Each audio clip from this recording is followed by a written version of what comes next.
Oke, mantap Romo. Quote dari Romo Krishna hari ini, jangan hanya jadi penonton iman, tetapi harus menjadi pelaku iman.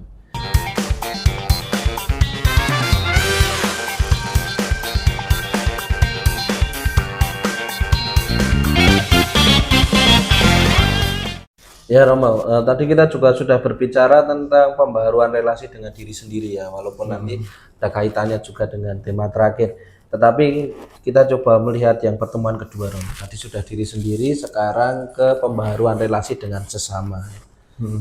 Dalam pertemuan kedua, menurut Romo, kira-kira ajaran Zakaria terkait pembaharuan relasi dengan sesama ini bagaimana Romo? Mungkin Romo bisa sedikit memberikan penjelasan kepada kami tentang pembaharuan relasi.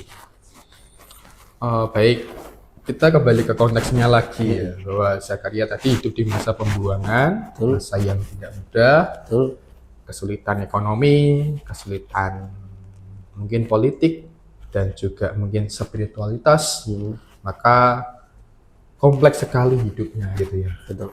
Maka sama dalam hidup kita pun beriman pun juga tidak sendiri.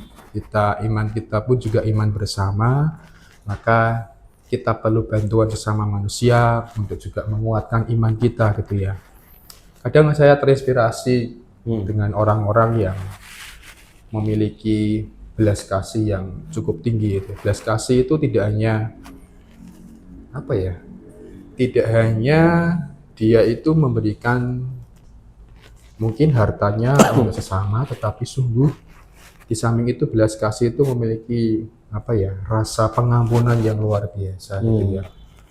Beberapa waktu yang lalu gitu ya, saya tuh berjumpa dengan keluarga-keluarga yang memiliki tingkat belas kasih dan kerahiman yang tinggi gitu ya.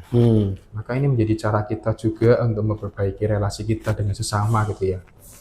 Bukan pertama-tama ingin membebaskan mereka gitu ya, tapi justru ketika kita mampu memaafkan itu kita membebaskan diri kita sendiri gitu ya. Dari belenggu rasa benci gitu ya. Dari belenggu rasa ingin balas dendam gitu ya. Kita sadar bahwa diri kita itu terbatas dan pasti pengennya ya membalas, itu yang wajar gitu ya.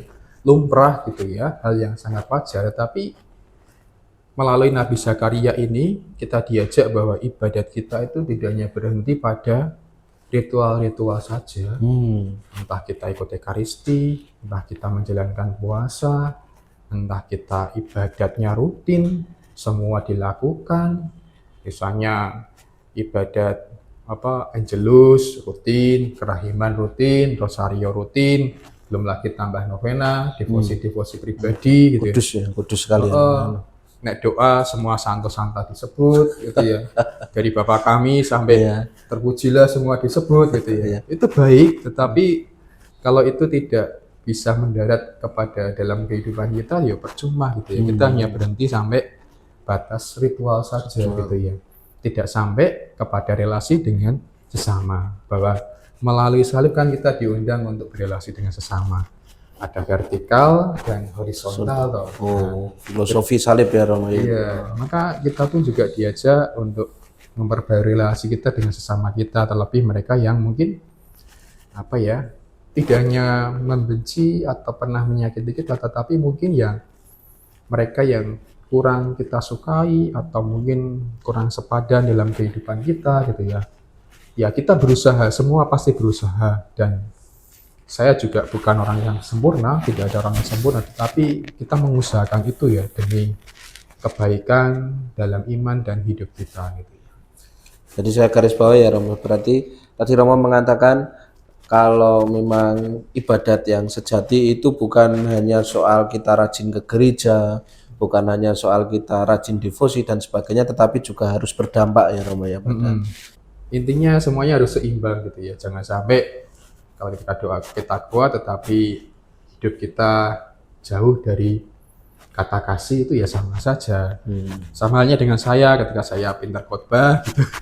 Tapi kalau tidak juga menjalankan ya sama saja gitu ya. Maka setiap membuat permenungan itu juga pasti bergulat. Contohnya seperti itu gitu ya. Apakah ini baik? Apakah ini bisa saya lakukan?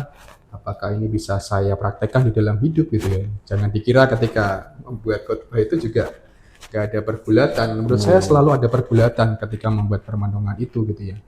Tidak selalu mudah untuk menyampaikan gitu ya. Apalagi kalau menyangkut kehidupan yang secara pribadi gitu ya. Dan intinya setiap membuat renungan kan tidak selalu dalam situasi yang baik-baik saja gitu ya. Pasti ya bergulat, pasti pun juga bergumul di dalam hidup, tetapi itulah jalan pemurnian bagi diri kita juga untuk menjalin relasi dengan sesama gitu ya. Kadang bisa jadi sabda Tuhan itu mengingatkan kita gitu ya.